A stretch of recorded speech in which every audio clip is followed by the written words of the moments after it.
बांग्लादेश की प्रधानमंत्री शेख हसीना ने देश छोड़ दिया है। पीएम पद से भी इस्तीफा देने की खबर सामने आ चुकी है।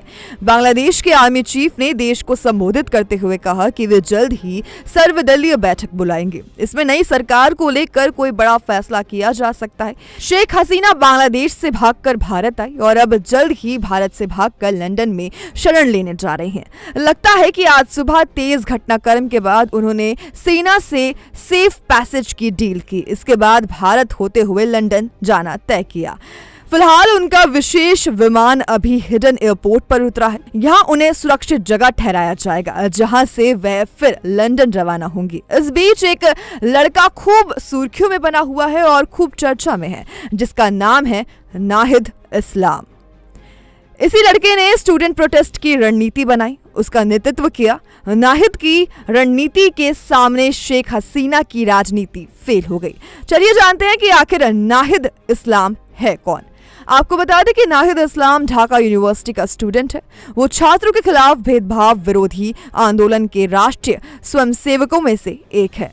उनके नेतृत्व में ही बांग्लादेश में युवाओं ने शेख हसीना सरकार के खिलाफ विरोध प्रदर्शन किया, जिसमें 10,000 से ज्यादा लोगों ने हिस्सा लिया।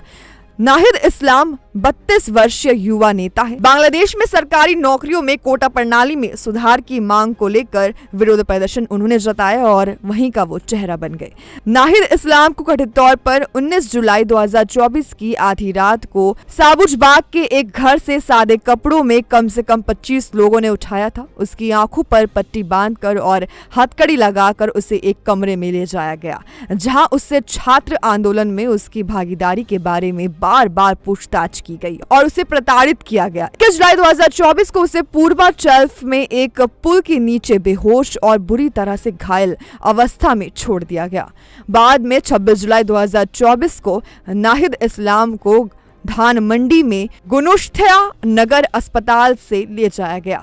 इसी के साथ पुलिस ने उनको अस्पताल से हिरासत में लिया। इसके बाद नाहिद ने आंदोलन खत्म करने के लिए वीडियो भी बनवाया। साल 2018 में नाहिद ने बांग्लादेश में शिक्षा प्रणाली में सुधार की मांग को लेकर एक ऑनलाइन अभियान शुरू किया था, जिसे 1 लाख से अधिक लोगों ने समर्थन दिया था। इतना ही नहीं, साल 2020 में उन्होंने सरकार की आर्थिक नीतियों की आलोचना करते हुए एक वीडियो भी जारी, जो कि पूरे देश में वायरल हो गया था।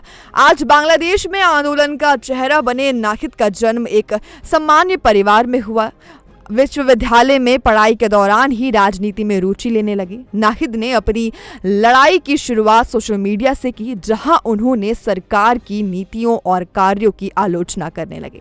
जल्द ही उनके विचारों और संदेशों ने लोगों का ध्यान आकर्षित किया और वे एक प्रमुख युवा नेता के रूप में उभरे। नाहिद इस्लाम ने रविवार को एक भाषण दिया, जो खूब चर्चा में रहा।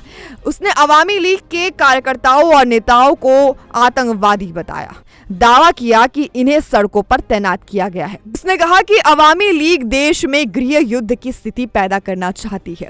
हमारा रास्ता और उद्देश्य स्पष्ट है, केवल जीत ही हमारा लक्ष्य है। नाहिद ने शेख हसीना के लिए कहा था कि आपको यह तय करना होगा कि आप हिंसा और रक्तपात का सहारा लेती हैं या छात्रों की मांग पर इस्तीफा देती हैं। बता दें कि बांग्लादेश में आरक्षण के मुद्दे को लेकर विरोध प्रदर्शन हो रहे थे। इसी साल जून में बांग्लादेश के सुप्रीम कोर्ट ने वॉर हीरोज के परिजनों को 30% कोटा देने का फैसला सुनाया था। इसके बाद छात्र भड़क गए और सड़कों पर उतर आए। छात्रों का हिंसक आंदोलन देखते हुए सुप्रीम कोर्ट ने फैसला वापस ले लिया, लेकिन अब तक आंदोलन सत्ता के खिलाफ हो गया था और पीएम शेख हसीना से इस्तीफे की मांग की जाने लगी। वहीं आपको बता दें कि आखिर भारत से लंदन जाने का प्लान क्यों बना शेख हसीना का। तो बताया जा रहा है कि बांग्लादेश की पूर्व प्रधानमंत्री शेख हसीना ढाका से अगरतला आई और अगरतला से नई दिल्ली आकर वह लंदन का प्लेन पकड़ेंगी। देश से भागने के बाद वह भारत में भी शरण ले सकती थी, लेकिन उन्होंने लंदन को इसके लिए चुना है।